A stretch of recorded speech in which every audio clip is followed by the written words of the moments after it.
Sobat ATR BPN, selamat datang di Mabar. Mari belajar arsip.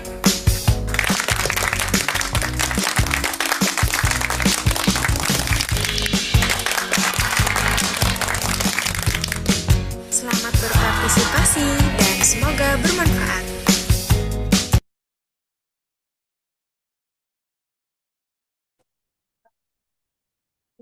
Cek. Oke. Ya, selamat pagi. Izin memulai acara pada hari ini.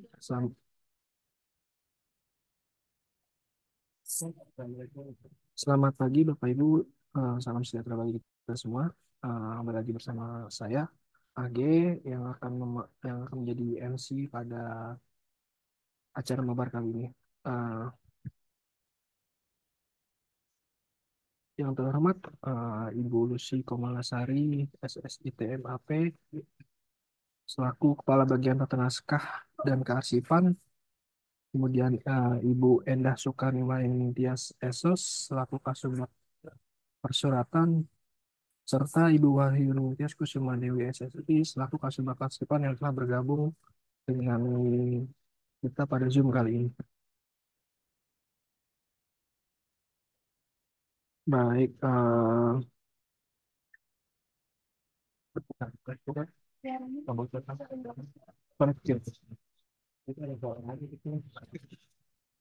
baik Bapak Ibu, sebelum mulai acara mabar kali ini, seperti biasa mari kita awali acara ini dengan sedikit kuis ya, kuis yang akan kita lakukan pada pagi hari ini.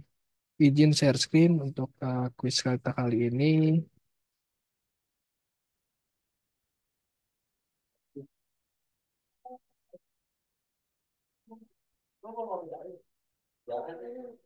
Baik, izin Bapak Ibu, pagi ini kita ada kuis sedikit teka-teki silang terkait dengan kegiatan kearsipan. Mungkin sebelumnya kemarin sudah kita bahas ya, pada episode 39, tema kemarin itu adalah terkait dengan pengisian ASCII unit pengolah aspek 1 sampai dengan 6. Kemudian pada tema mabar kali ini, yaitu terkait dengan pengisian audit sistem kearsipan internal bagi unit kearsipan, yang mana nanti kita akan bahas satu persatu dari aspek 1 sampai dengan 3. Kemudian pada pekan berikutnya akan kita lanjutkan pada untuk aspek yang ke-4 sampai dengan ke-6. Baik, izin Bapak Ibu kita quiz dulu untuk pagi ini. Izin memulai. Oke, kita main teka-teka silang untuk hari ini. Kita coba dari kolom yang pertama ya Bapak Ibu. Oke, oke, kegiatan penyusutan arsip unit pengolah. Kira-kira apa nih Bapak Ibu? Kegiatan yang dilakukan oleh unit pengolah untuk penyusutan arsipnya itu kegiatan apa namanya? Ada yang ingin bisa jawab Bapak Ibu?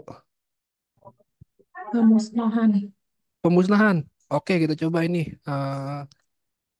Pemusnahan. Apakah betul? Waduh, salah ya Bapak Ibu. Mohon izin terkait dengan kegiatan unit kearsipan. Unit pengolah untuk kegiatan penyusutan adalah kegiatan pemindahan arsip dari unit pengolah. Oke, selanjutnya ke nomor 2. Jabatan fungsional pelaksana kegiatan kearsipan. Ayo Bapak Ibu, kira-kira apa Arsiparis, nih? Arsiparis. Oke. arsiparis, arsipa. Oh Oh, iya betul. bukan. Mohon maaf karena tipe Bapak Ibu. Jawabannya betul, Arsiparis sebagai pelaksana kearsipan. Selanjutnya kita coba kolom nomor 3. 3 menyamping. Penunjuk dan atau sekat dalam penyimpanan arsip aktif. Apa Guide, nih Bapak Ibu kira-kira? guide, Guide. Oke, coba kita tulis ya. guide. Yeay, betul Bapak Ibu. Jadi memang guide itu adalah salah satu sarana untuk pemberkasan arsip aktif ya Bapak Ibu. Lanjut ke kolom nomor 4. Arsip yang merupakan persyaratan dasar bagi kelangsungan operasional pencipta arsip. Arsip apa nih Bapak Ibu yang kira-kira menjadi Aktif. arsip aktif? Oke, kita coba ya. Arsip aktif. Waduh, salah Bapak Ibu. Jadi Fatal, yang fatal. arsip yang merupakan masalah adalah arsip vital ya Bapak Ibu. Oh ya. Oke, nomor 5. Ya, ya, ya. Kegiatan menentukan kata tangkap pada arsip aktif disebut dengan kegiatan apa Bapak Ibu? Ayo, ada yang bisa menjawab? Menentukan kata tangkap pada arsip aktif? Indeks, indeks. Indeks, coba kita tulis. Aduh, mohon maaf, Bapak Ibu salah ketik. Iya, betul jawabannya adalah indeks. Oke, eh, yang terakhir, pemberian tanda pada arsip alih media. Out indikator. Aut- Autentifikasi apa Out autindikator? indikator. Autindikator. Yang mana nih Bapak Ibu? Out, out, out.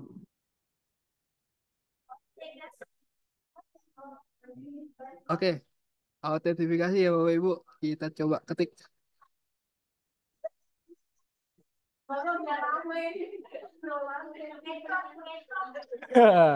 Ya, betul Bapak Ibu. Ya, salah satu kegiatan untuk memberi tanda pada arsip aktif Mantap, adalah mantap. autentifikasi. Oke, Bapak Ibu, kembali lagi kepada kegiatan inti. Eh,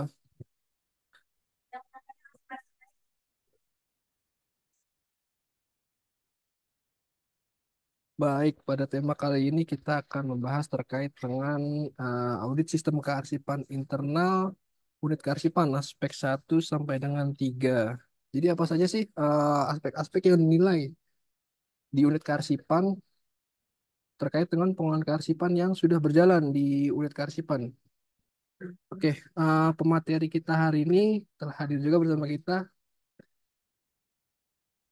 Sebelumnya pas saya jadi MC juga nih arsiparisnya sebagai pembicara ya, dengan saya. Oke.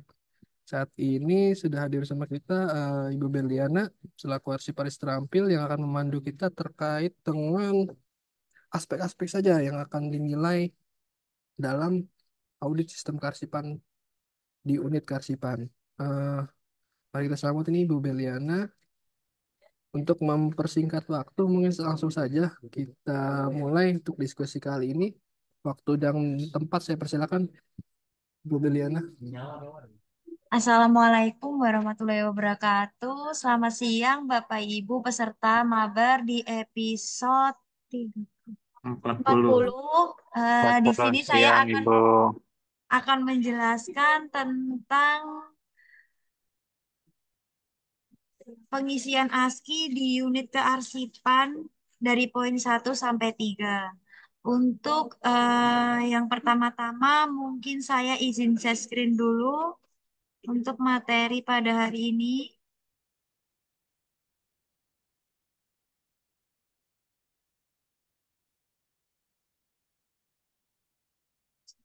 Izin Bapak Ibu, yang pertama adalah latar belakang dari pengisian ASKI untuk OK di unit kearsipan 2 dan unit kearsipan 3 dari pusat juga. Itu kalau di 2 itu dari Kanwil dan Kanwil dan 3 dari Kanta. Yang melatar belakangi kenapa adanya pengawasan kearsipan internal di lingkungan Kementerian ATR BPN berpedoman pada kepatuhan terhadap Undang-Undang 43 tahun 2009 tentang kearsipan, di mana dalam undang-undang tersebut setiap lembaga atau kementerian wajib melaksanakan pengawasan baik eksternal maupun internal. Yang kedua, untuk mewujudkan tata kelola pemerintahan yang baik, yang sudah diatur dengan Pan-RB, karena dari nilai pengawasan internal Kementerian Agraria dan Tata Ruang akan dinilai oleh Pan-RB Bapak Ibu dan berkaitan dengan kenaikan token yang ada di kementerian lembaga masing-masing.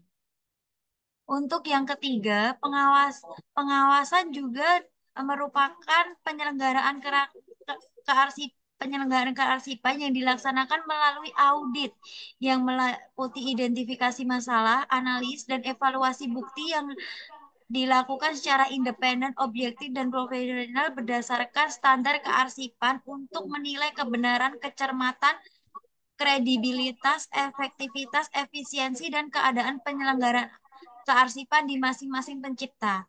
Jadi, dalam melakukan pengawasan kearsipan internal, baik mulai dari lingkup pusat UK1 dan UK3, kami selaku tim pengawas dari Biro Umum UK1 akan mengidentifikasi apakah hasil dari isian form ASKI Bapak Ibu selaku UK sesuai dengan bukti dukung yang ada. Mungkin ketika pada saat kita melakukan monitoring dan evaluasi di daerah, kita juga memberikan arahan untuk melakukan penataan arsip dan penggunaan e-office secara baik, harus optimal untuk e-office 100% dan untuk penataan arsip yang mungkin mulai dari penataan arsip aktif hingga arsip inaktif. Nah, di situ dari komponen-komponen yang sudah kami sampaikan pada saat monitoring dan evaluasi akan kami jadikan nilai untuk penilaian ASKI Bapak Ibu di unit kearsipan 2, 3, dan pusat.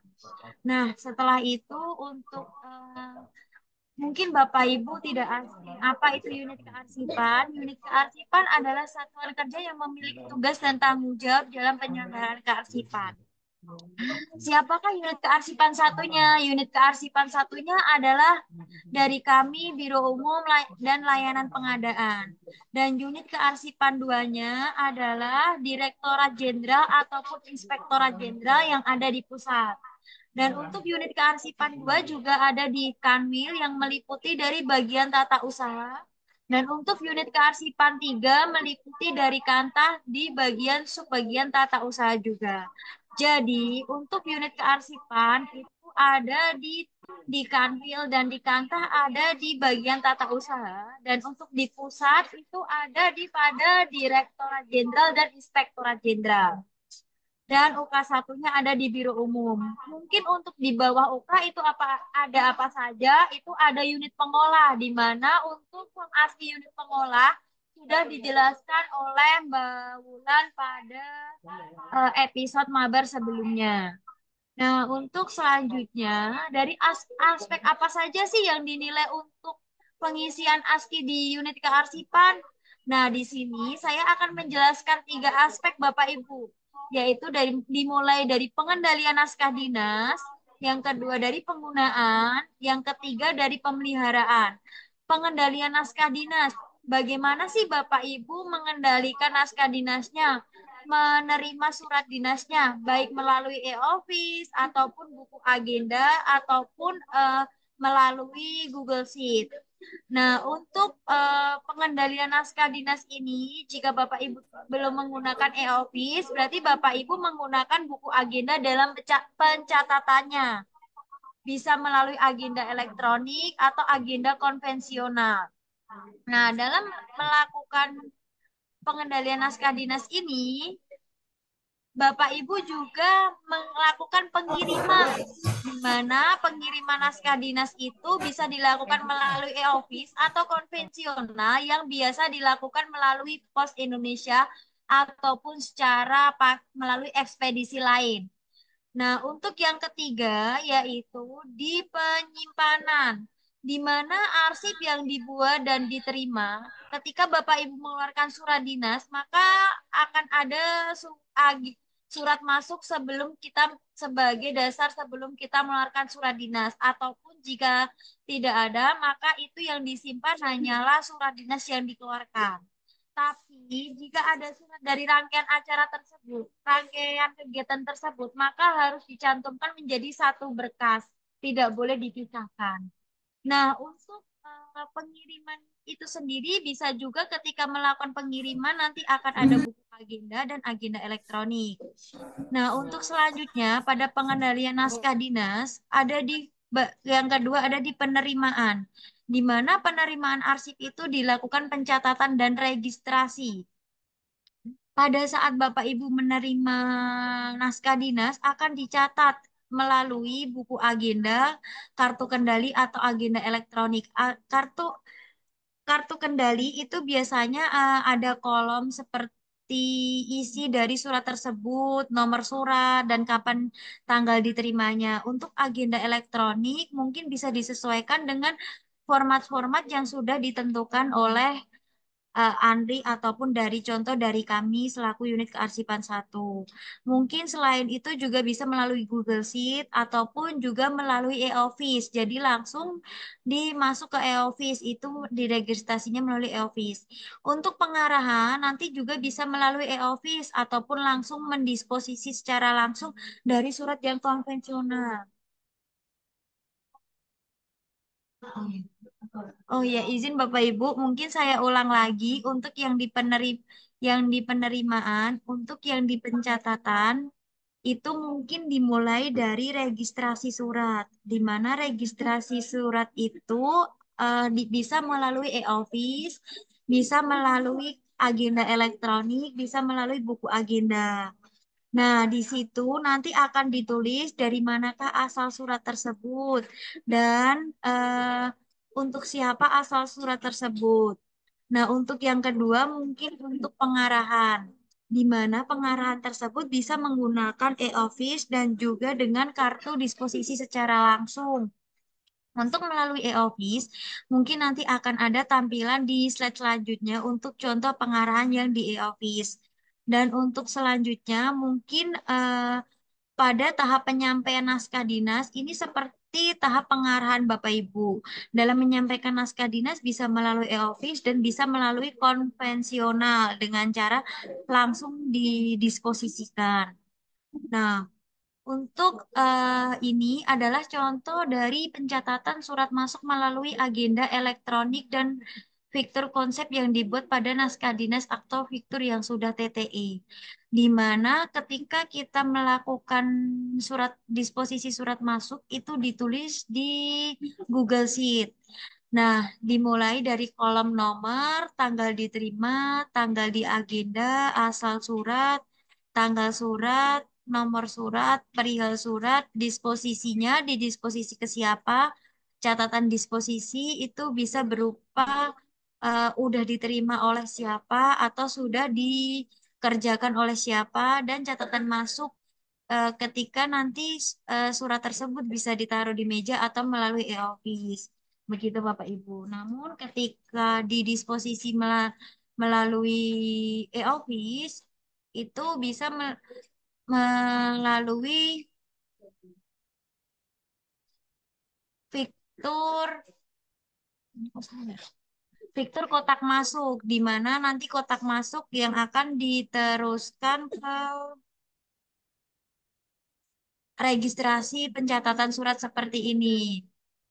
Untuk pengarahannya juga nanti bisa melalui bagian e-office di bagian perjalanan surat. Ini dimulai dari Kasubag Tata Usaha dan Rumah Tangga yang dilanjutkan ke Kepala Subbagian Keuangan dan BMN.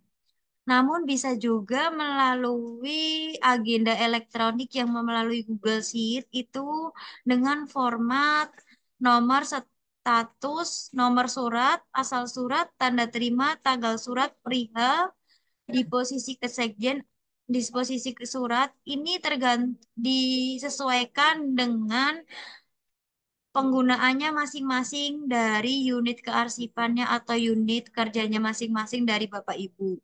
Jadi boleh menggunakan e-office. Jika menggunakan e-office itu langsung pengarahan suratnya dan pencatatan registrasi penerimaan suratnya langsung melalui kotak masuk. Namun untuk jika masih ada arsip yang konvensional bisa menggunakan dengan Google Sheet atau dengan agenda elektronik. Nah, untuk penyampaian suratnya itu bisa dilihat dari bukti terkirim pada aplikasi e-office. Namun, jika di konvensional, nanti bisa dilihat di agenda elektronik atau Google Sheet-nya yang sudah diberikan oleh keterangan dari masing-masing pengolah yang menyatakan bahwa arsip tersebut di surat tersebut sudah disampaikan ke yang menerima tujuan. Nah, mungkin dari dua poin ini, apakah ada yang belum paham atau saya kecepatan dalam menyampaikan untuk materi ini, Bapak Ibu. Mungkin jika masih ada yang belum paham, bisa saya ulang lagi dalam penyampaiannya.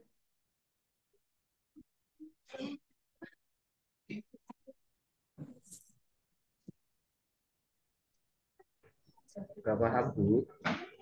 Ya, untuk izin Bapak mungkin Bapak Ibu mungkin selanjutnya saya lanjutkan di oh, nggak jalan ya. Saya lanjutkan di tahapan selanjutnya, yaitu di bagian penggunaan.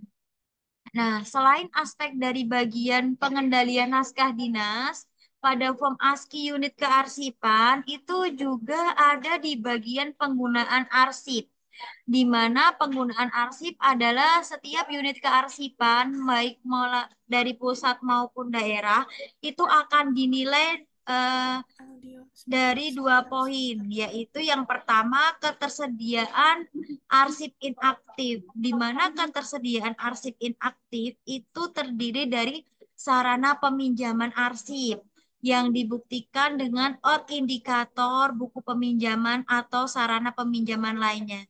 Jadi Bapak Ibu di poin ASCII unit kearsipan ini di bagian ketersediaan arsip inaktif, apakah unit kearsipan tersebut mengelola arsip inaktifnya dengan baik? Seperti contohnya dimasukkan ke dalam box arsip, dibuatkan daftar arsip, dan mungkin bisa nanti ketika pada saat ada peminjaman arsip itu akan dibatasi dengan out indikator atau buku peminjaman ataupun sarana peminjaman lainnya. Jadi pada poin pertama ini untuk ketersediaan arsip inaktif di unit kearsipan itu fokusnya pada arsip inaktif yang disimpan dari unit kearsipan masing-masing. Jadi setelah dilakukan perpindahan arsip dari unit pengolah, arsip aktif yang dari unit pengolah, maka unit kearsipan wajib melakukan penataannya, melakukan pengelolaannya dengan baik. Ketika di unit pengolah masih menggunakan filing kabinet, maka di unit kearsipan bisa dipindah dengan menggunakan box arsip yang ditata menggunakan roll opaque ataupun rak statis. Nah, untuk penataan dalam arsip inaktif ini kami sudah share untuk videonya, bisa dilihat di YouTube Biro Umum juga, baik arsip aktif maupun inaktif. Bagaimana contoh penataannya ke dalam box arsip yang memakai kertas casing dan map folder. Nah, untuk sarana peminjaman, ketika Bapak Ibu, arsip Bapak Ibu dipinjam oleh orang lain, maka dari kami mengharuskan untuk menggunakan out indikator, di mana out indikator itu memuat kolom-kolom nama, nomor, nama peminjam, arsip yang dipinjam, tanggal pinjam, nah terus dikembalikan tanggal berapa, dan eh, paraf dari pengembalian tanggal tersebut. Nah, ketika tidak ada out indikator, mungkin bisa menggunakan buku peminjaman. Itu juga bisa buku peminjaman melalui konvensional ataupun elektronik. Bisa melalui Google Sheet. Jadi dengan kolom out indikator disesuaikan. Sebenarnya untuk out indikator ini fungsinya untuk mengetahui ketika berkas apa yang dipinjam itu dipinjam orang lain, berkas yang keluar dari satu berkas itu keluar dan dipinjam oleh orang lain, kita jadi mengetahui apa saja sih berkas yang masih dipinjam orang, oh masih ada out indikatornya, berarti arsip ini masih dipinjam. Ketika nanti sudah tidak ada out indikatornya, berarti arsip ini sudah utuh dalam satu berkas. Itu untuk menghindari kehilangan dari arsip Bapak Ibu yang dimiliki di unit satker masing-masing. Untuk buku peminjaman juga sama, bisa konvensional dan elektronik. Untuk sarana peminjaman lainnya bisa berupa formulir. Ketika tidak menggunakan out indikator ataupun untuk peminjaman, siapa yang tahu yang meminjam arsip tersebut bisa menggunakan formulir. Di mana formulir tersebut dibuat dari satker masing-masing, nanti contohnya akan ada di slide selanjutnya. Nah, ini adalah contoh penyajian peminjaman arsip inaktif. Yang di sebelah kiri adalah out indikator, yang sebelah kanan adalah form peminjaman. Ini adalah contoh dari formulir peminjaman arsip dari Inspektorat Jenderal. Jadi untuk formulir peminjaman ini kolomnya bisa disesuaikan dengan out indikator ataupun dengan format yang lain, Bapak Ibu. Itu tergantung dari satuan kerja masing-masing. Untuk out indikator ini dari kertas karton yang nanti akan diselipkan di arsip yang telah diambil atau arsip yang telah keluar. Nah, untuk selanjutnya mungkin kedua yaitu ketersediaan prosedur penggunaan arsip inaktif. Di mana dalam penyajian arsip inaktif ini ada kepentingan internal dan kepentingan eksternal. Nah, untuk kepentingan internal itu melalui bisa digunakan untuk pengawasan dari Irjen ataupun dari yang lain. Jadi untuk kepentingan internal itu ada beberapa poin, mungkin bisa digunakan untuk pengawasan, mungkin bisa digunakan untuk sidang, mungkin bisa juga digunakan untuk APH yang meminjamnya. APH nanti masuknya ke internal, mohon maaf. Mungkin bisa digunakan untuk kebijakan, pengaturan kebijakan, di mana arsip Bapak Ibu, contohnya ketika akan menyusun kebijakan, arsip dari Bapak Ibu diperlukan untuk dalam proses penyusunan kebijakan. Nah, bagaimana sih Mbak untuk agar arsip ketika kita dipinjam itu temu baliknya mudah atau pencariannya mudah, maka perlu dibuatkan daftar arsip Bapak Ibu, di mana daftar arsip inaktif itu memuat pencipta arsipnya itu adalah di mana arsip inaktif itu disimpan. Terus yang kedua adalah unit pengolah. Unit pengolah itu pencipta arsipnya itu bisa Kementerian. Contohnya kalau dari pusat Kementerian Agraria dan Tata Ruang Badan Pertanahan Nasional. Unit pengolahnya mungkin di kami Biro Umum dan Layanan Pengadaan begitu, atau bisa juga tergantung di satker masing-masing.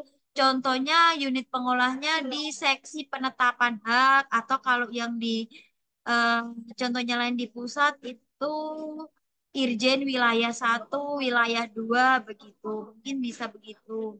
Untuk nomornya itu diisi sesuai dengan nomor urutnya. Nomor berkas itu nomor berkas atau nomor arsip adalah diisi dengan nomor berkasnya. Jika itu satu berkas itu memuat satu nomor arsip, maka ditulisnya satu. Untuk kode klasifikasi itu disesuaikan dengan berkas yang ada yang akan ditata. Contohnya kode klasifikasinya satu berkas itu TU0202, maka dituliskannya TU0202. Uraian informasi arsip atau berkasnya contohnya layanan fotokopi HGB nomor 46 tahun 2020. Kurun waktunya disesuaikan karena arsip tersebut tercipta 2020, maka ditulisnya 2020. Jumlahnya disesuaikan, bisa satu berkas atau satu eksemplar. Untuk tingkat perkembangannya disesuaikan dengan berkasnya. Jika ada kopi, maka dituliskan kopi. Jika ada asli kopi, maka dituliskan asli kopi. Jika ada asli, dituliskan asli. Untuk keterangannya itu bisa diisikan dalam keadaan utuh atau tidak, atau keadaan baik atau rusak. Mungkin karena kan berkas Bapak Ibu ada yang sobek gitu, mungkin di keterangan bisa dituliskan sobek. Kalau keadaan baik juga dituliskan dalam keadaan baik. Nomor definitif folder atau box. Jadi ketika Bapak Ibu melakukan penataan arsip inaktif ke dalam box, contohnya yang ada di kanan kanan PPT ini yang saya tunjuk panah itu akan ada nomor definitifnya, nomor boxnya. Bisa dimulai sesuai dengan subjek ataupun tahun kegiatan tersebut, tahun arsip tersebut. Kalau ketika mulai dari subjek, berarti contohnya nanti box satu itu warkah atau buku tanah tahun sekian atau nomor sekian. Nanti box 2-nya dilanjutkan dari lanjutannya dari berkas tersebut. Mungkin bisa juga nanti ketika di pusat itu penyimpanannya untuk box inaktif ini LHP tahun 2015 begitu Bapak Ibu. Nanti berarti nomor definitif atau nomor boxnya ini disesuaikan dengan arsip yang disimpan di dalam box. Jika tadi permohonan kopi HGB tadi di box satu, maka dituliskannya di folder atau box ini dituliskannya satu. Untuk lokasi simpan, di mana arsip inaktif itu disimpan di record center, maka nanti di lokasi simpan ini dituliskan. Yang di record center itu bisa berupa roll opaque ataupun rak statis seperti gambar di samping kanan. Untuk rak statis mungkin nanti bisa dituliskan rak statis A, rak statis B. Jadi untuk penamaan rak itu disesuaikan dengan satker Bapak Ibu masing-masing. Untuk selanjutnya jangka simpan dan nasib akhir, apakah arsip itu inaktif bisa musnah dan bisa permanen ataupun arsip tersebut bisa nanti digunakan secara terus-menerus. Nah, itu bisa juga. Untuk kategori arsipnya itu bisa diisikan sesuai dengan arsipnya, mungkin kertas, foto, peta, dan lain-lain. Nah, untuk gambar pada sebelah kiri ini adalah contoh arsip inaktif yang ada di unit kearsipan. Jadi, unit kearsipan itu juga tidak hanya menyimpan arsip inaktifnya saja Bapak Ibu, tapi unit kearsipan juga menyimpan arsip aktif. Karena di unit kearsipan juga bisa menghasilkan arsip aktif. Arsip aktif itu disimpan melalui central file yaitu dengan menggunakan filing kabinet.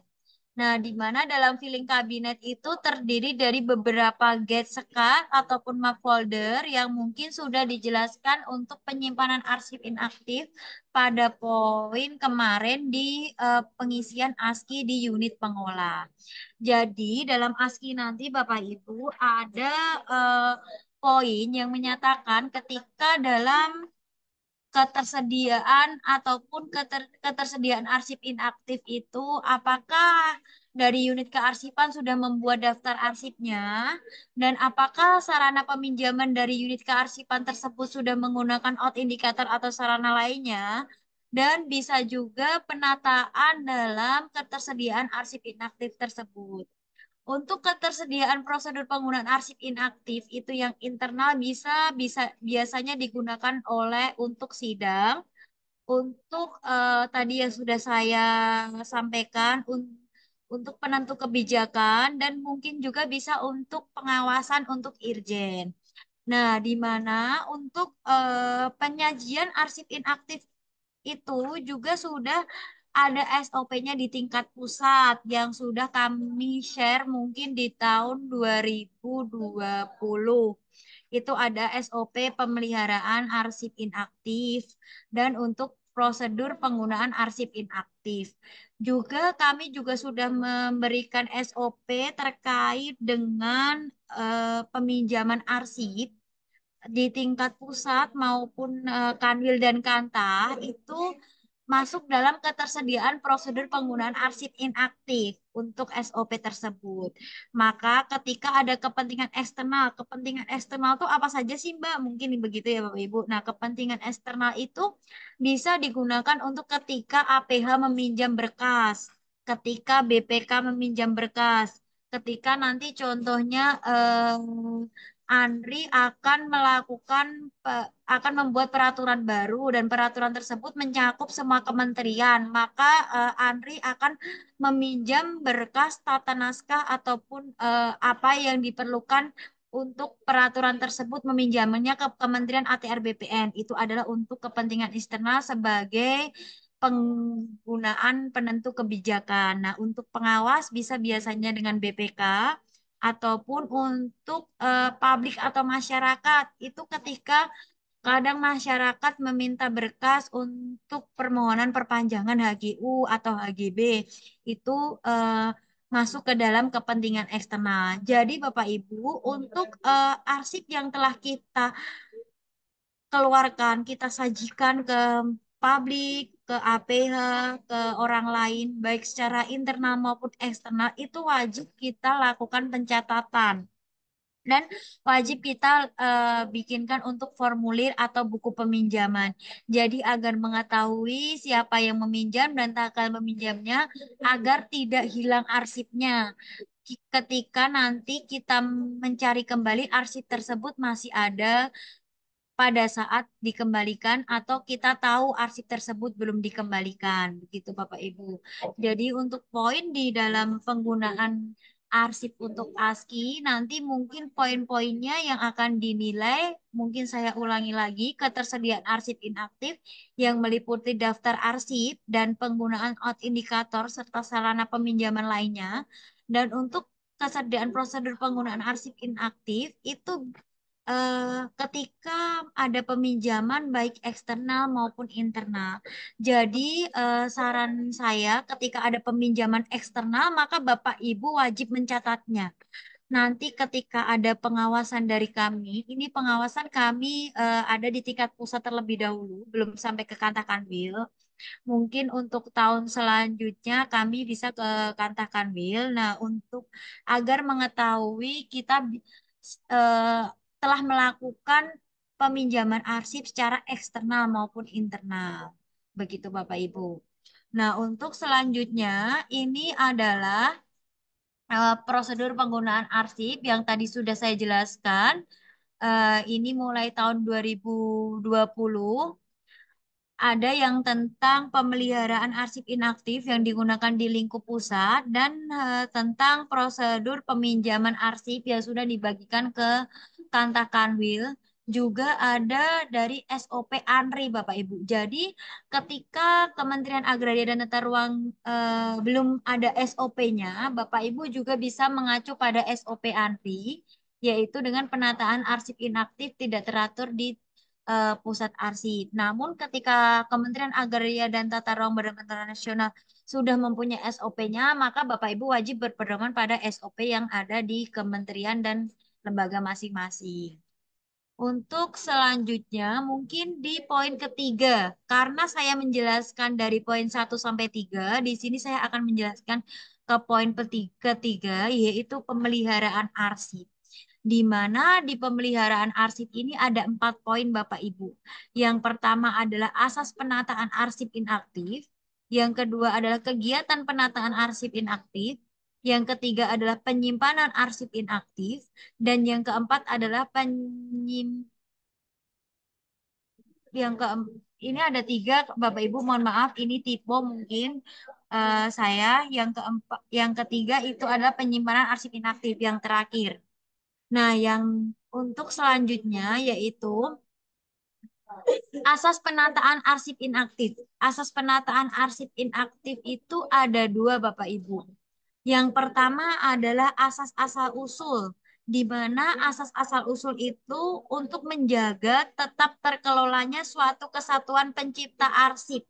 Jadi asas tersebut tidak dicampurkan dengan arsip tersebut tidak dicampurkan dengan arsip lain ataupun dari pencipta lain. Jadi tetap dalam satu kesatuan. Contohnya arsip yang diciptakan oleh Inspektorat 1 tidak dicampurkan dengan Inspektorat 2 karena arsip tersebut ditata berdasarkan dengan prinsip asal usul. Nah, untuk yang kedua adalah prinsip aturan asli, di mana asas itu ditetapkan untuk menjaga arsip tetap ditata sesuai dengan pengaturan aslinya, original ordernya, sesuai dengan ketika arsip masih digunakan untuk pelaksanaan kegiatan pencipta arsip.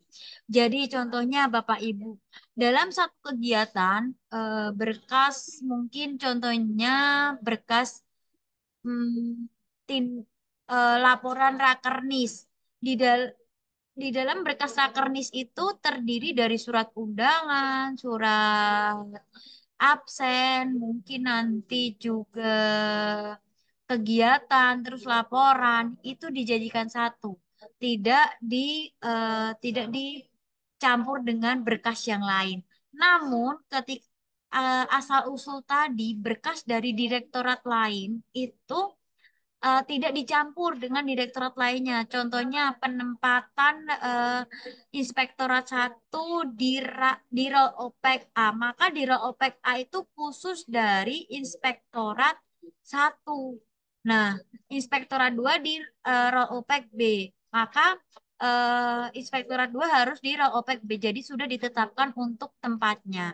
Namun aturan asli itu adalah ketika satu berkas itu tidak dicampur dengan berkas lain juga. Jadi, satu berkas mungkin rakernis itu tidak dicampur dengan berkas LHKPN, begitu Bapak Ibu.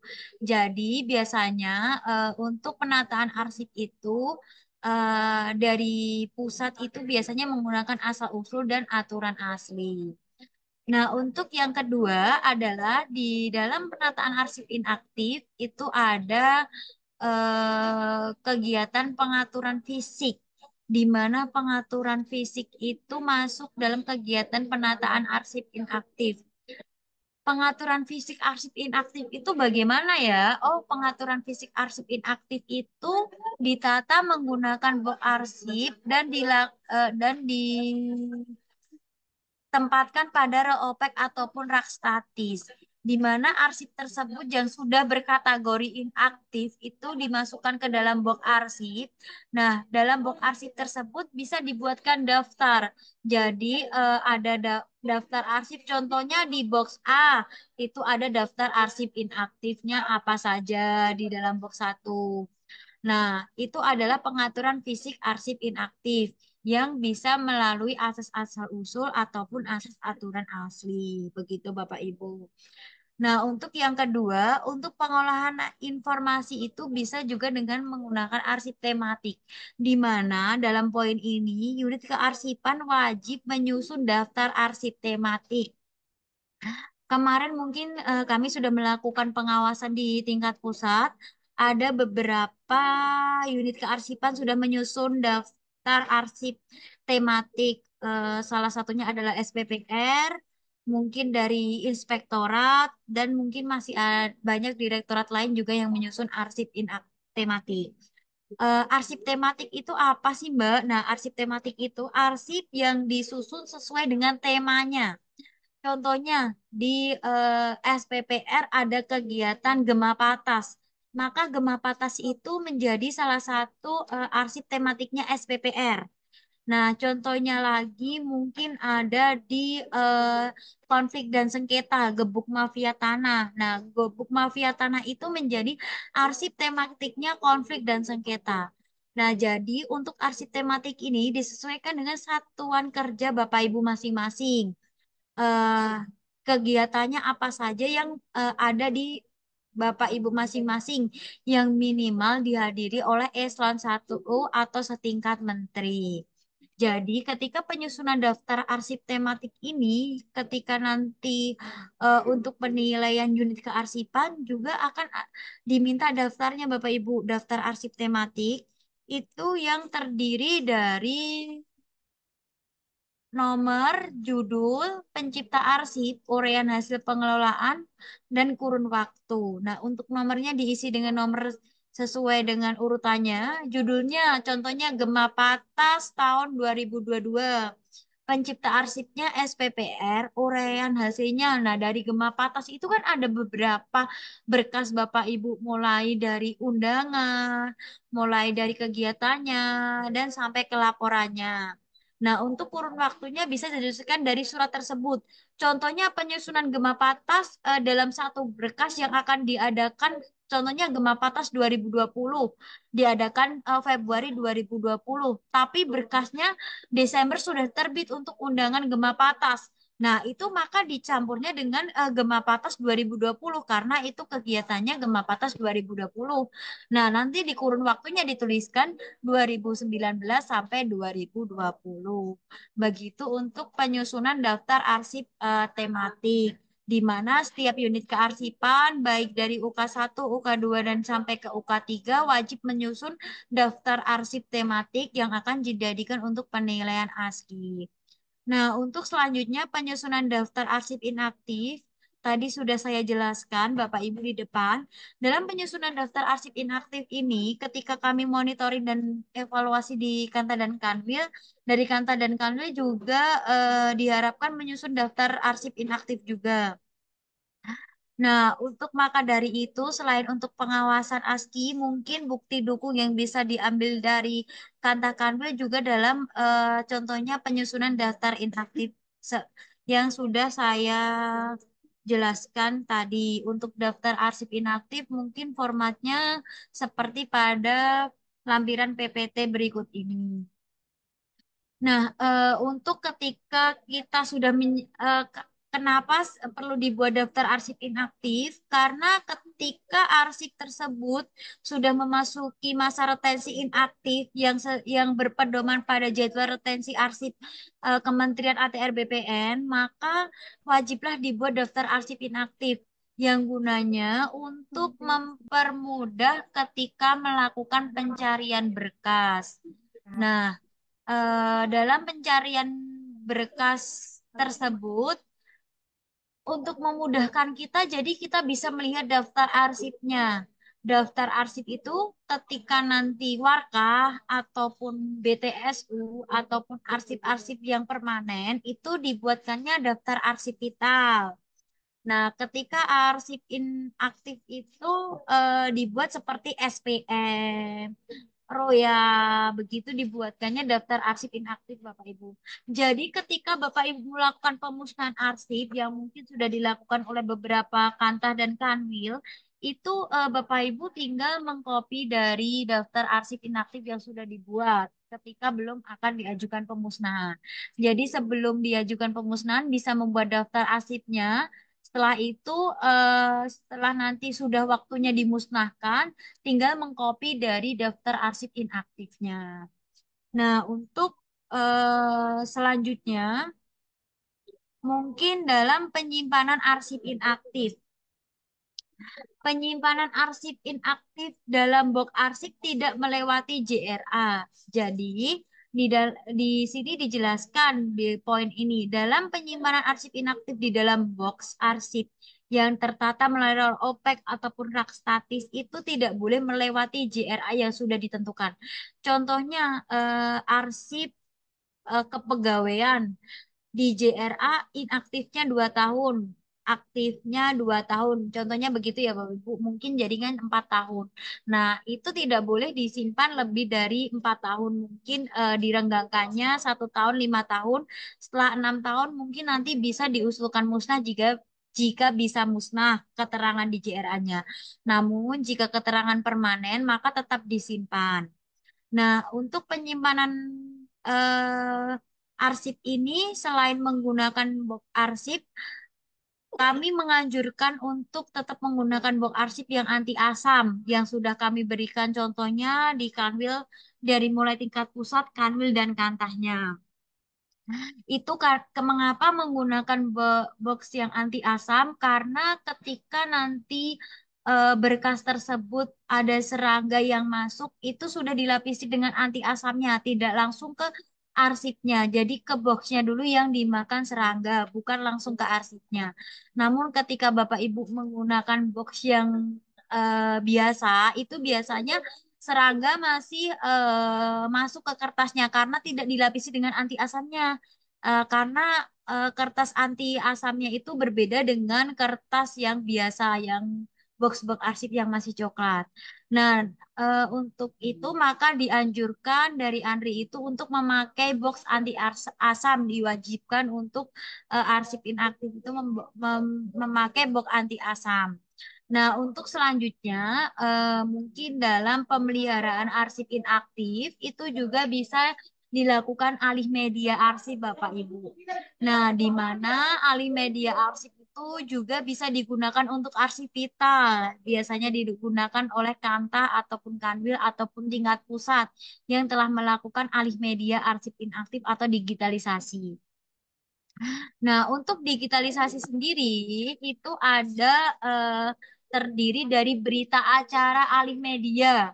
Jadi ketika Bapak Ibu melakukan alih media arsip itu tidak hanya mengalih media terus dibuatkan daftar seadanya dari hasil alih media tersebut terus dibubuhkan stempel ataupun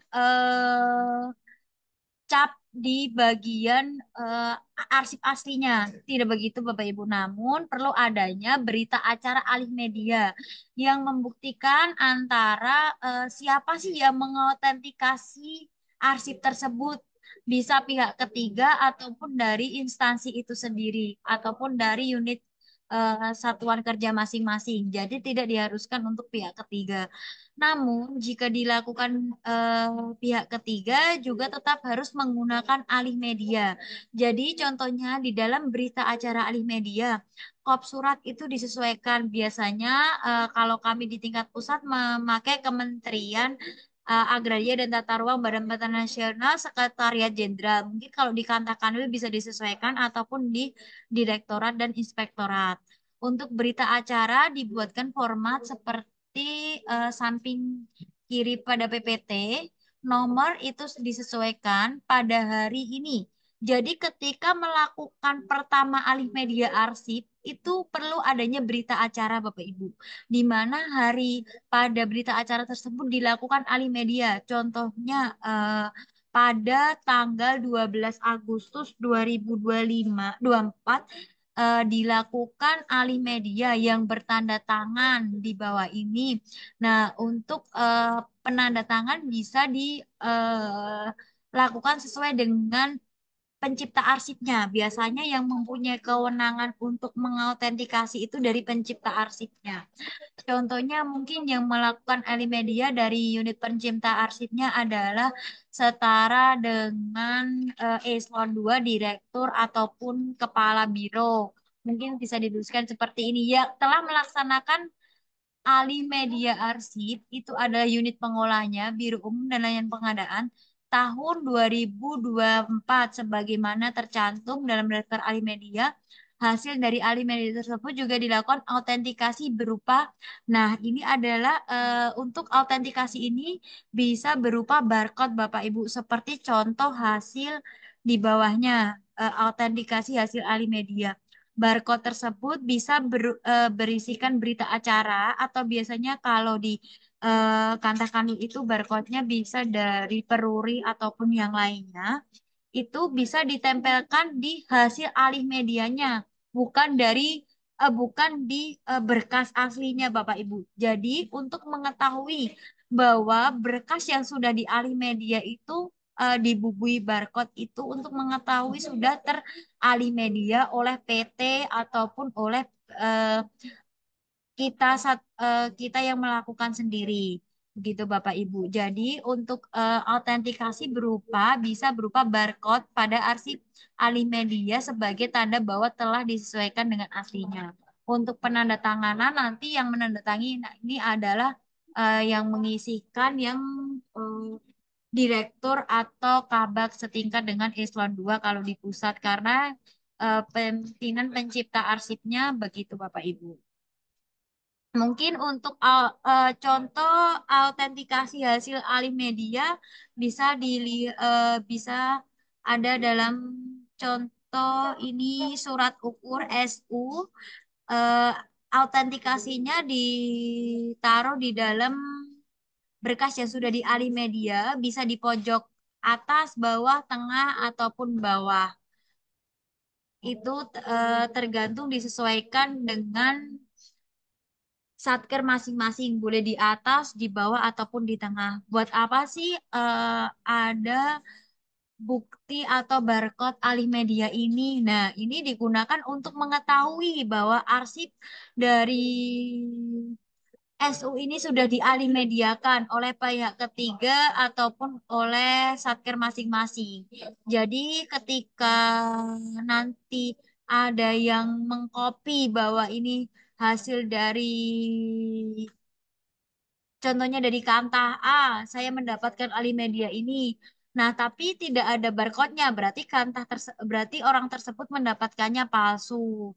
Nah, jika ada barcode-nya, berarti itu mendapatkannya asli. Jadi ketika nanti kita kita itu biasanya mengeser untuk yang layanan itu biasanya kita tanpa barcode dan menggunakannya watermark Bapak Ibu. Jadi ketika nanti ada yang memasukkan kopi atau legalisir dari kami itu tahu bahwa itu adalah bukan dari arsip Kementerian ATR BPN. Mungkin untuk SOP-nya sudah kami share di tingkat pusat maupun di Kanwil dan Kanta.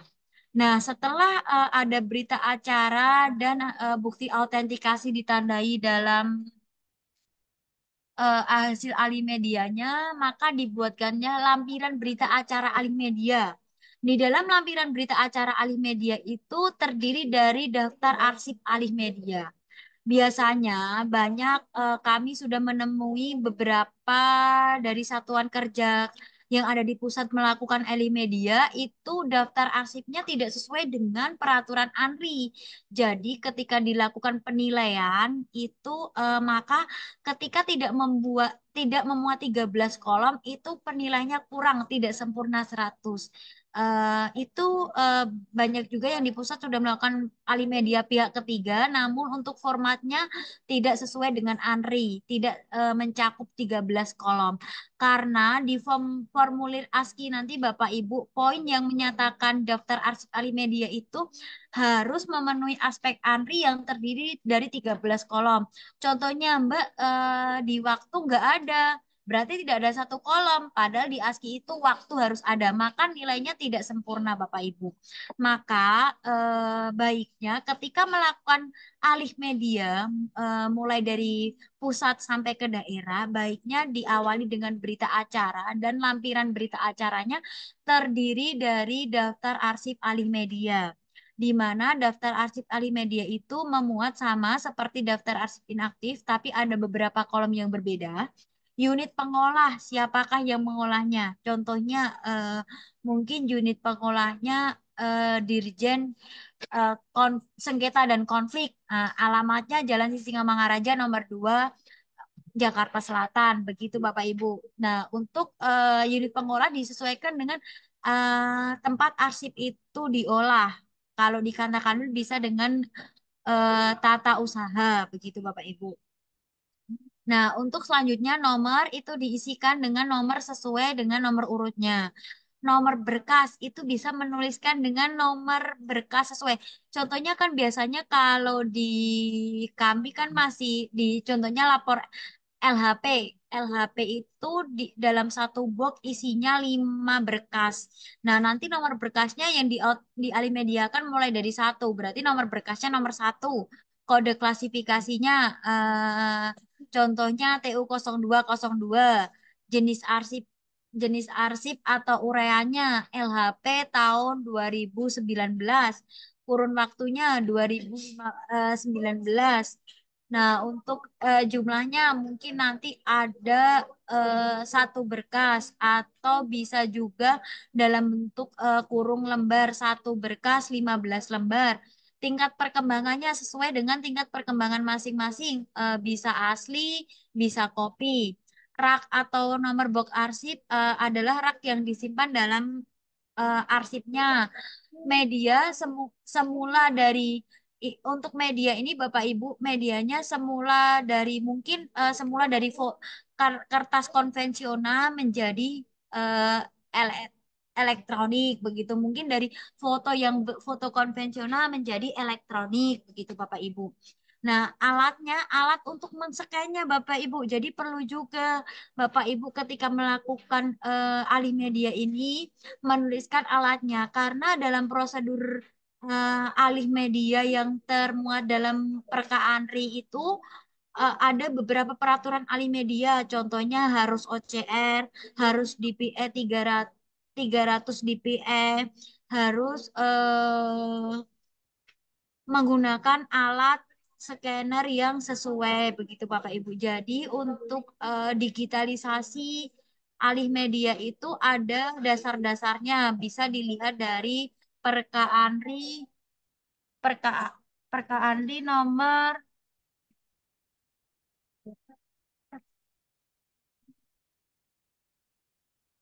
8 tahun 2021. Nah, mungkin nanti untuk dasar Alimedia bisa di-share di grup kearsipan itu karena di Kementerian Agraria dan Tata Ruang belum mencakup belum mempunyai dasar untuk Alimedia, maka kami masih berpedoman dari ANRI. Nah, untuk selanjutnya adalah wak- waktu di mana waktu tersebut kapan waktu tersebut dilakukan Alimedia. Contohnya pada jam 12.50 itu dilakukan Alimedia. Keterangan meneruskan keterangan itu keterangan yang khusus. Contohnya arsip yang di Alimediakan itu arsipnya rapuh Bapak Ibu, maka di keterangan dituliskan rapuh. Contohnya ada yang sobek atau berkas tidak lengkap, maka dituliskan di keterangan itu tidak lengkap. Dan siapa yang menandatangani daftar Alimedia tersebut? Daftar Alimedia tersebut ditandatangani oleh kepala unit kearsipan atau kepala unit pencipta arsip. Kalau di pusat biasanya setingkat eselon 2. Untuk di Kanta Kanwil mungkin bisa juga kepala unit kearsipan 2 atau kepala unit kearsipan 3-nya. Nah, mohon maaf Bapak Ibu untuk peraturan tentang digitalisasi arsip atau Alimedia sesuai Perka Anri tadi ternyata itu adalah Perka nomor 9 tahun 2018 tentang pedoman pemeliharaan arsip dinamis. Nah, di sana juga akan mencakup apa saja yang perlu dilakukan pada saat alih media arsip. Mulai dari autentikasi, mulai arsip tidak boleh diubah, harus sesuai dengan aslinya itu akan dijelaskan dalam Perka Anri nomor 9 tahun 2018 tentang pedoman pemeliharaan arsip dinamis. Nah, untuk yang selanjutnya mungkin ini adalah contoh dari penataan yang tadi berdasarkan prinsip asal-usul dan aturan asli, Bapak Ibu. Di sini adalah penataan box dan menggunakan roll opex, di mana box ini sesuai dengan berkas-berkasnya dan roll opex ini sesuai dengan jenis yang dimiliki oleh unit kerja. Contohnya di roll opex ini digunakan untuk biro perencanaan. Nah, di OPEC ini bisa digunakan untuk biro keuangan. Nah, mungkin di sini untuk box-box ini satu berkas ini diisikan LHP, berkas Rakernis, begitu Bapak Ibu. Nah, untuk dari materi yang telah saya jelaskan, mungkin dari Bapak Ibu apakah ada pertanyaan dahulu? Karena yang terakhir adalah tentang alih media dan alih media sudah selesai untuk dijelaskan. Mungkin apakah ada yang ada pertanyaan atau mungkin perlu dijelaskan lagi di bagian yang Hah? Atau mungkin bisa saya kembalikan ke Mas Age selaku narsum, selaku host pada hari ini. Mohon maaf. Baik, terima kasih Mbak Berliana. Baik, Terima kasih. baik Bapak Ibu, mungkin cukup sekian paparan dari Mbak Berliana terkait dengan pengisian form dari aspek nomor 1 sampai dengan 3 audit sistem kearsipan internal. Nah, baik sebelum kita buka sesi pertanyaan, mohon izin Bapak Ibu saya reminder sedikit terkait dengan absen. Bapak Ibu silakan dapat absen di web PPSDM dengan yang belum absen dengan password 4214. Oke, kita buka sesi pertanyaan bagi Bapak Ibu yang ingin bertanya terkait dengan pengisian ASCII dari aspek 1 sampai 3 dengan 3 boleh di resen atau dalam kolom pertanyaan. Oke, sambil menunggu Mbak Berli, ini ada satu pertanyaan dari kolom chat eh, terkait dengan daftar arsip inaktif di e-office ya. Mungkin ini agak lebar ya terkait dengan teknis kegiatan. Nah, ini juga ada lagi nih yang nyambung. Jadi ini Mbak Berli pertanyaan di kolom chat dari KTI Kota Semarang. Mbak izin berarti Kantah buat daftar arsip inaktif ya, walaupun sudah ada di office. Kemudian dilanjut lagi nih, masih dalam topik yang sama dari Ibu Susan Kanwil Sumbar. Izin bertanya Ibu terkait arsip elektronik, bagaimana penyimpanannya seperti surat masuk di e-office. Nah, mungkin ini terkait dengan kegiatan pemberkasan ya Mbak Firly. Kira-kira gimana Mbak? Oh ya, Lebih teknis sih. izin Bapak Ibu, mungkin saya akan menjawab pertanyaan ya Mas Age dari Kantah Kota Semarang untuk daftar arsip inaktif ini apakah wajib dibuat ketika di daftar e-office-nya sudah ada. Jadi memang untuk surat masuk dan surat keluar sudah ada di e-office, tapi di e-office itu belum ada sistem pemberkasan Bapak Ibu, belum pengembangannya belum sampai ke sistem pemberkasan. Jadi perlu dibuat kan daftar arsip. Nah, untuk daftar arsip inaktif itu juga bisa Bapak Ibu dibuat di e-office di pada kolom eh, daftar arsip itu kalau tidak salah itu yang yang dapat mengakses hanya akun Kasubag TU. Nah, untuk arsip-arsip yang tercipta di e-office itu tetap dibuatkan daftar arsip inaktif.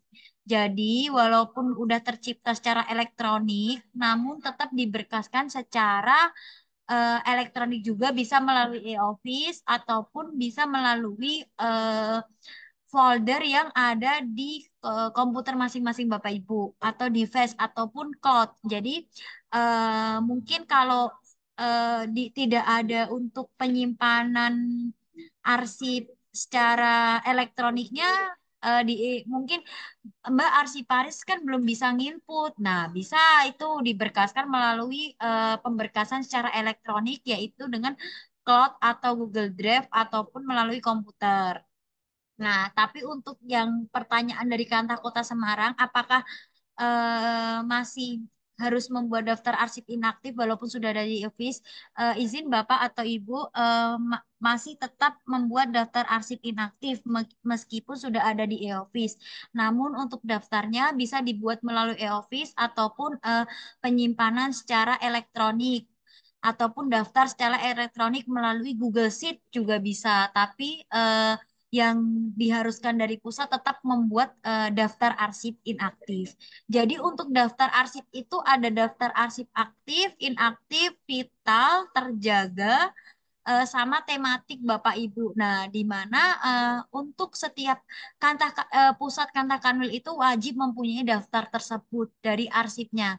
Untuk mengetahui arsip vital, arsip tematik, arsip inaktif, arsip aktif itu bisa dilihat di JRA. Tapi untuk arsip tematik yang sudah tadi saya sampaikan bahwa arsip tematik itu adalah arsip yang sesuai tema-temanya maka itu disesuaikan dengan temanya untuk pembuatan daftarnya. Nah, itu Mas Age mungkin untuk pertanyaan dari Kantah Kota Semarang, Bapak Ibu atau masih ada lagi yang perlu ditanyakan untuk Kantah Kota Semarang?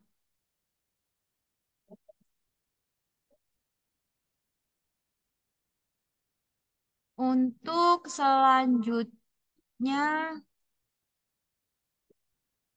tadi ada yang bertanya ya Mas Age izin bertanya, Bu, terkait arsip elektronik, bagaimana penyimpanannya seperti surat masuk di e-office. Untuk penyimpanannya nanti bisa melalui surat masuk dan surat keluar di e-office itu diberkaskan menjadi satu, Bapak Ibu. Jadi nanti daftar arsipnya bisa dibuat melalui e-office ataupun melalui Google Drive ataupun Cloud.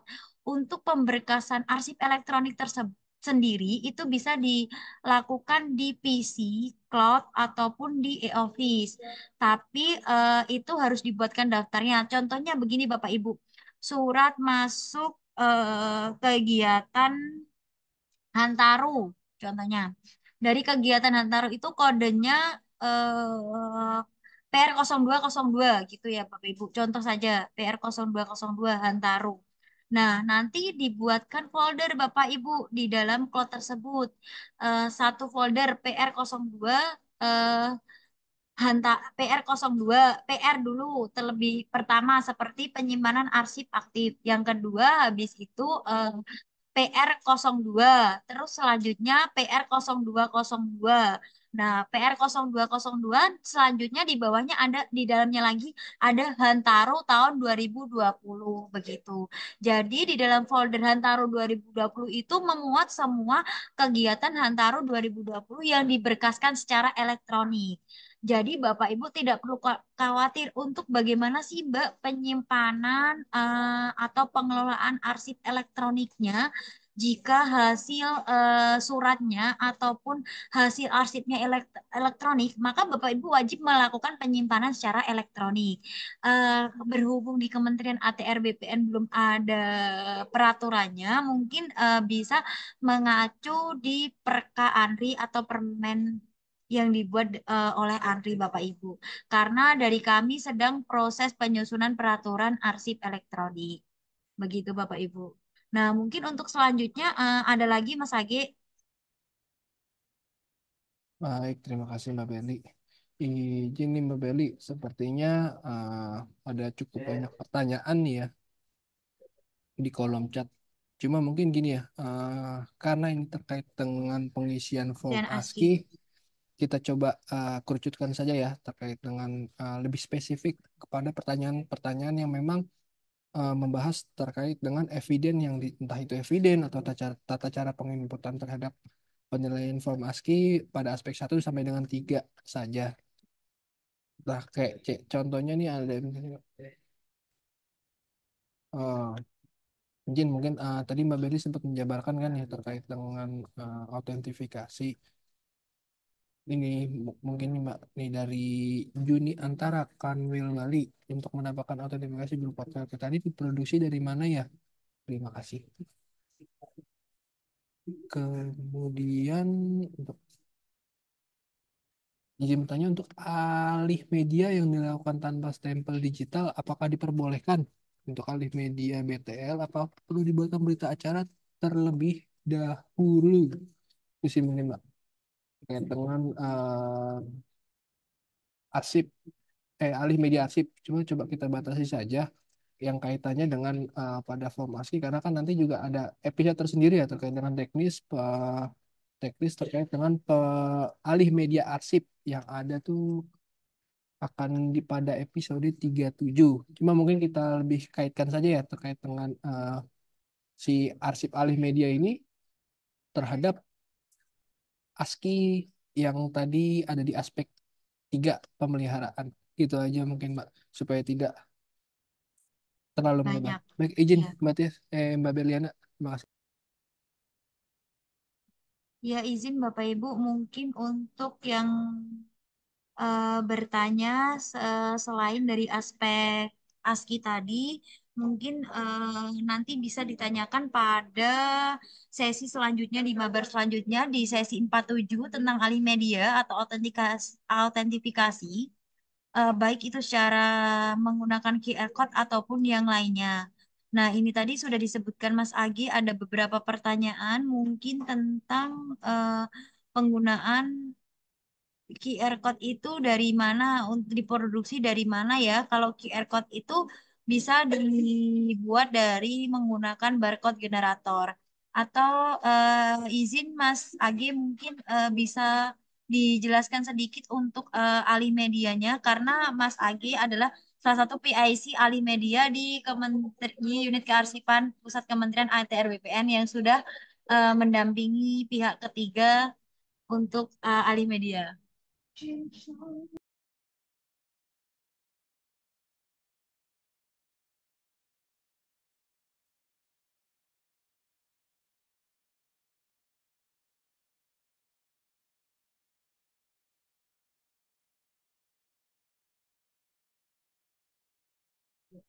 Baik, terkait dengan alih media ya Bapak Ibu, mohon izin untuk ASKI pada unit kearsipan terkait dengan alih media.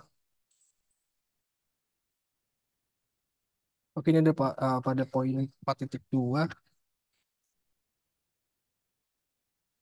pada ASKI, audit sistem kearsipan internal yang untuk UK, poin 4.2 terkait dengan autentifikasi. Juga mungkin tadi sudah disampaikan ya sama Mbak Berliana terkait dengan pembubuhan barcode.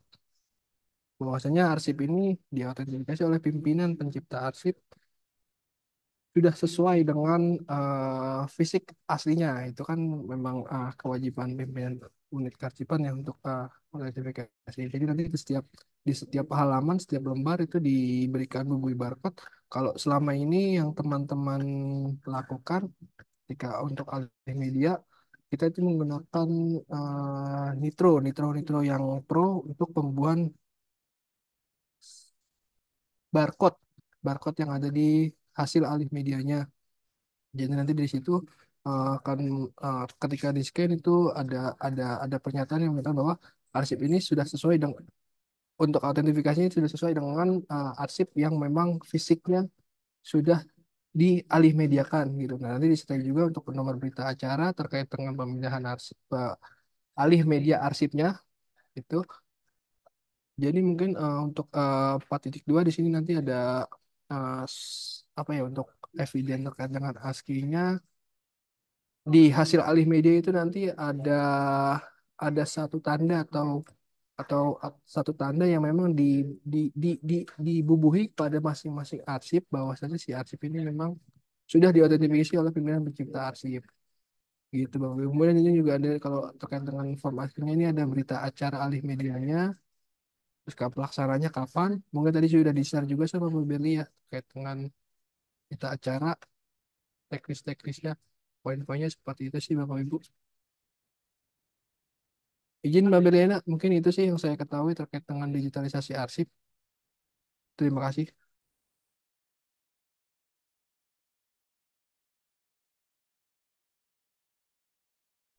Terima kasih Mas Age sudah menjelaskan tentang QR barcode tadi. Mungkin untuk selanjutnya bisa dilanjut yang mana ya Mas ini untuk pertanyaannya? Atau sudahi bisa yang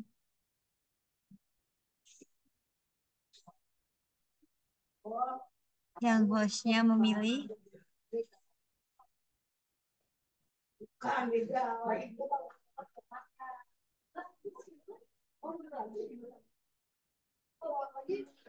Mas Age,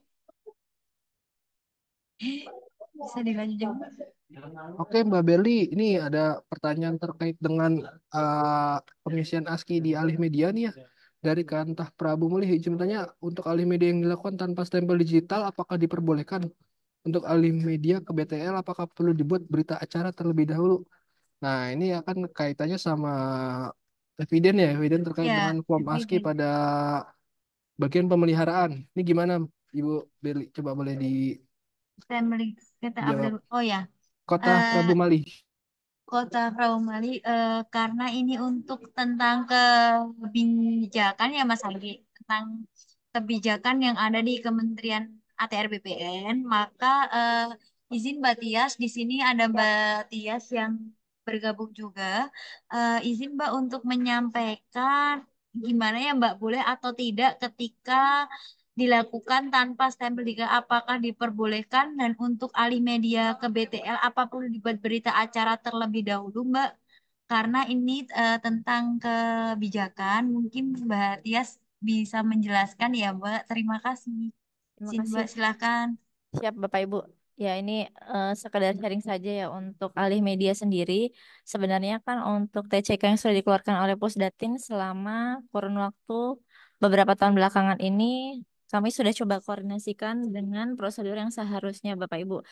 Bagaimana prosedur yang seharusnya ini mengikuti tata cara dari alih media arsip sesuai dengan Andri sebagai pembina kearsipan di kementerian lembaga karena segala sesuatu terkait dengan arsip otomatis kita harus minta petunjuk dari Andri dan alih media sendiri eh, dilakukan tanpa atau dengan stempel digital itu tergantung dengan KAK-nya Bapak Ibu.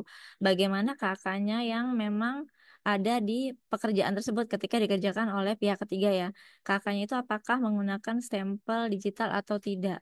Kalau di KAK kami kebetulan yang saat ini kami lakukan digitalisasi menggunakan eh, barcode ya atau TTE untuk autentikasinya. Autentikasinya itu dalam hal ini bahwa benar memang arsip tersebut disimpan di kami, bukan yang memang sesuai dengan amanat Undang-Undang Kearsipan ini. Autentikasi ini adalah pernyataan yang disampaikan oleh pimpinan pencipta arsip bahwasanya arsip ini memang sesuai dengan atau benar adanya di kementerian, hasil dari output dari kementerian seperti itu.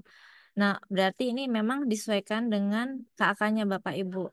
Lalu untuk alih medianya ke buku tanah elektronik, bagaimana apakah bisa dibuat berita acara ataupun tidak? Nah, ini perlu diskusi kembali kami dengan Pusdatin karena sampai dengan saat ini masih terdapat sedikit perbedaan Bapak Ibu dalam hal alih media yang sedang dilakukan oleh Pusdatin. Salah satu contohnya adalah pembubuhan dari informasi yang ditambahkan ya Bapak Ibu Icap, yang ditambahkan bahwa arsip tersebut telah dialih mediakan atau divalidasi. Bahkan saat ini ada penambahan ya Bapak Ibu terkait dengan verifikasi alih arsip tersebut telah diverifikasi. Bahwasanya kemarin tim kami sudah mengecek pada Undang-Undang Nomor 43 Tahun 2009 tentang kearsipan. Di situ di pasal 3 huruf B-nya Bapak Ibu disebutkan bahwa yang dimaksud dengan arsip yang otentik. Arsip ini kita bicara arsip yang otentik ya Bapak Ibu, arsip di mana arsip yang memang eh, pada saat awal diciptakan itu sesuai Bapak Ibu dengan aslinya.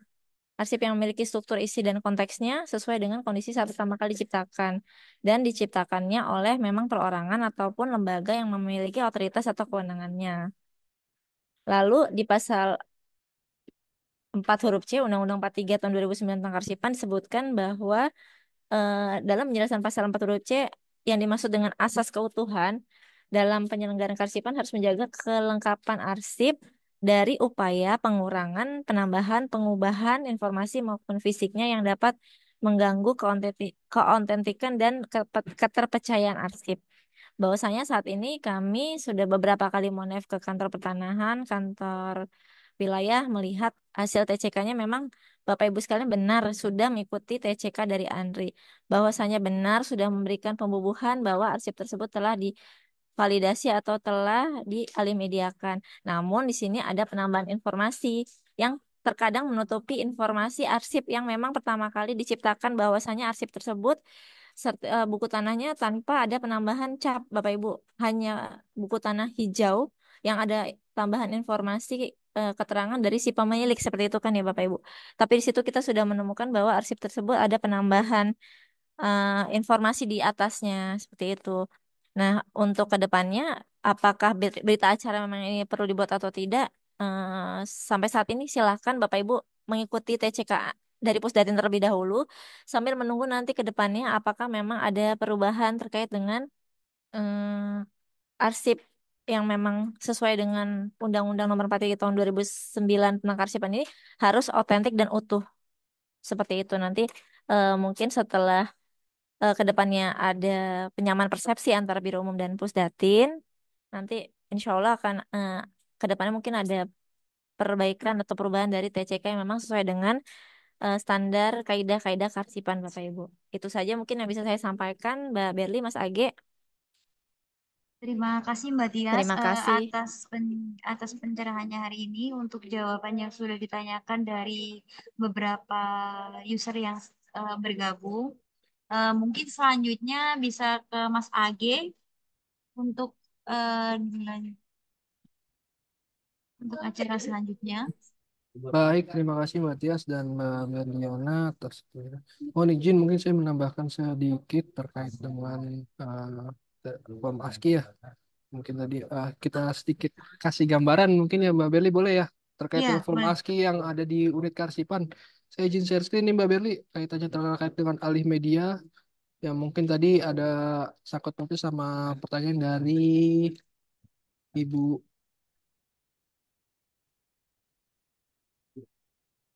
terkait dengan boleh nggak sih arsipnya itu kalau nggak di barcode, kalau nggak dibubuhi tanda pada arsip yang dialih media itu boleh nggak sih? Gitu. Sebentar izin share screen ya Bapak, Ibu. Silakan Mas Agi.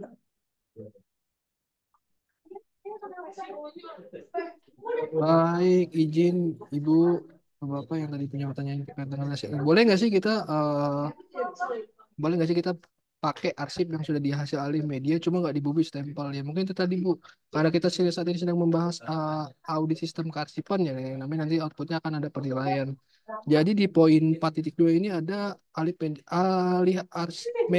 media arsip inaktif dari Indonesia oleh pimpinan yang artinya di situ ada tanda pada arsip hasil arsip alih medianya. Cuma kan karena memang tadi tidak ada ya Bu, nanti mungkin akan kekurangan poin pada poin 4.2 ini Bu. Begitupun untuk hal-hal yang lainnya. Misalnya tidak ada berita acara, ini ada poin-poin yang memang akan jadi aspek penilaian pada audit sistem kearsipan ini Bu. Seperti itu. Jadi memang boleh sebenarnya kan ada aturannya juga ya. Kalau memang tidak sesuai aturan itu akan mengurangi poin kita terhadap nilai pengolahan kearsipan di unit kearsipan tersebut atau unit pengolah seperti itu. Jadi kaitannya terkait dengan yang tadi mau tidak mau ya kalau memang kita pengen nilai kita penuh ya harus sesuai dengan ketentuan izin seperti itu. Mungkin itu aja sih Mbak Beli. Ini saya lihat di kolom chat juga cukup banyak pertanyaan cuma ini lebih ke teknis mungkin ya. Nanti kita akan bahas pada Iya Mas Agi. pada mabar episode selanjutnya untuk alih media arsip juga akan ada sesi tersendiri. Mohon izin Bapak Ibu jika memang tidak ada pertanyaan lagi terkait dengan audit sistem kearsipan poin pada aspek 1 sampai dengan 3 izin untuk kita sudahi dan akan kita lanjut pada episode selanjutnya yaitu untuk aspek 4 dan 6. Terima terima kasih Mas Age, terima kasih Bapak Ibu. Mungkin jika dalam penyampaian materi ada yang kurang dari saya maupun tutur kata dan tingkah saya mohon dimaafkan. Assalamualaikum warahmatullahi wabarakatuh. Waalaikumsalam warahmatullahi wabarakatuh. Mungkin Mas Agi Waalaikumsalam. tambahan Mas Agi ini yang mungkin belum terjawab nanti kita coba jawab yang di kolom chat ya Bapak Ibu. Oke, Terima kasih. baik terima kasih Matias. Oke, eh, sesi selanjutnya kita ada games Tahun. Kahoot.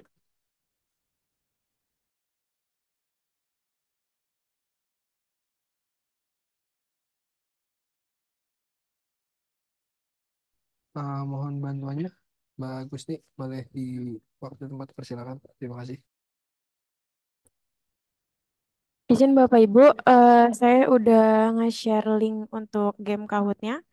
Mungkin bisa untuk segera join.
Baik Bapak Ibu, di sini udah ada 52 orang yang join. Mungkin kita mulai dalam 2 menit lagi.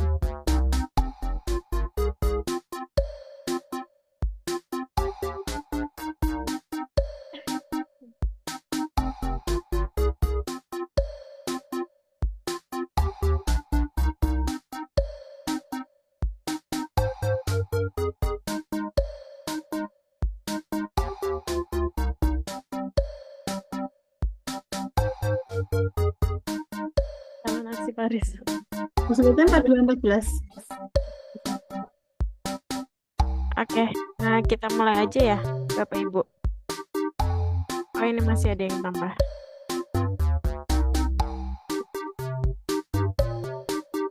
Oke kita mulai ya.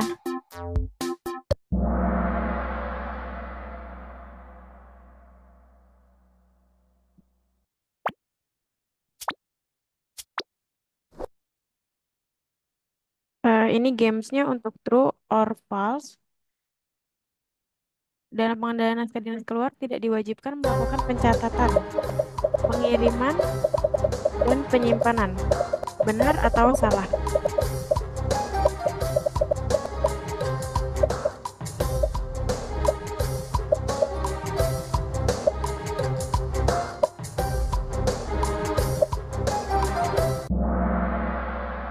Ya, di sini banyak yang jawab benar, masih ada yang salah. Yang jawab 8 orang. Untuk papan skornya sendiri ada Ibu Rania, Bapak Sentot Budi, dan Pak Kowi DJTR. Oke, selanjutnya. Penerimaan naskah dinas dianggap sah apabila diterima oleh petugas atau pihak yang berhak menerima di unit kearsipan. Jawabannya benar atau salah?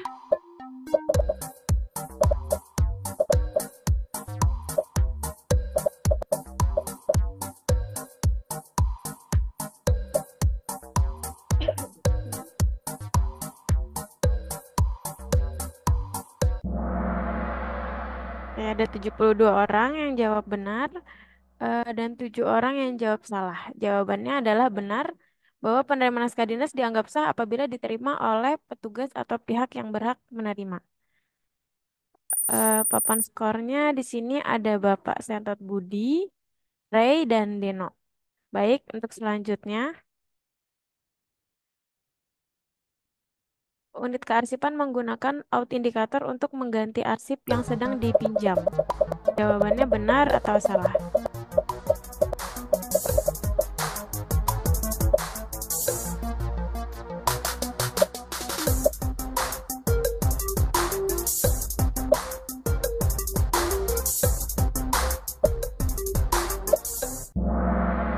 Ya, ada 76 orang yang jawab benar dan 6 orang yang menjawab salah. Untuk jawabannya benar ya Bapak Ibu, unit kearsipan menggunakan autindikator untuk mengganti arsip yang sedang dipinjam. Papan skornya untuk peringkat pertama ada Deno, yang kedua Sentot Budi, dan yang ketiga ada Ray. Baik, yang selanjutnya.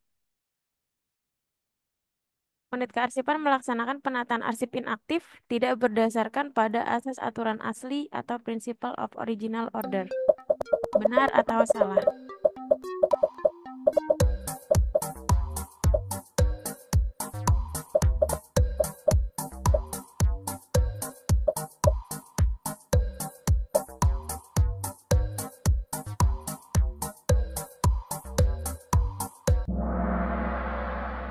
Baik, di sini ada yang menjawab benar 14 orang dan 68 orang menjawab salah. Untuk jawabannya salah Bapak Ibu karena unit kearsipan melaksanakan penataan arsip inaktif berdasarkan pada asas aturan asli. Untuk papan skornya, Deno masih di peringkat pertama, lalu ada Ray dan Dins. Pertanyaan terakhir, arsip inaktif disimpan oleh unit kearsipan di ruang khusus penyimpanan arsip aktif atau central file. Jawabannya benar atau salah?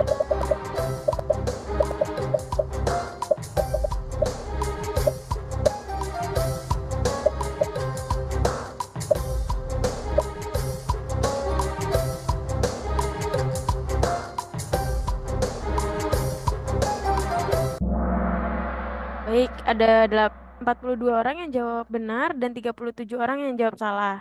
Jawabannya adalah salah karena arsip inaktif disimpan di ruang khusus penyimpanan arsip inaktif atau record center. Untuk papan skornya sendiri,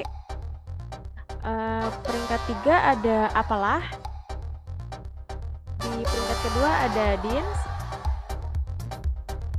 dan pada peringkat pertama ada Deno. Selamat Bapak atau Ibu Deno, Dins, dan Apalah. Baik, untuk selanjutnya saya kembalikan kepada Mas Age selaku moderator.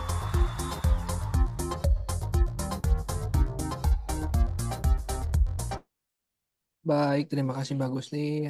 Baik, Bapak Ibu, sepertinya Suaranya uh, telah sampai di penghujung acara. Terima kasih atas kesempatan atensi Bapak Ibu pada acara mabar episode 40 hari ini. Eh, Sampai bertemu di episode mabar selanjutnya. Saya Agi pamit undur diri.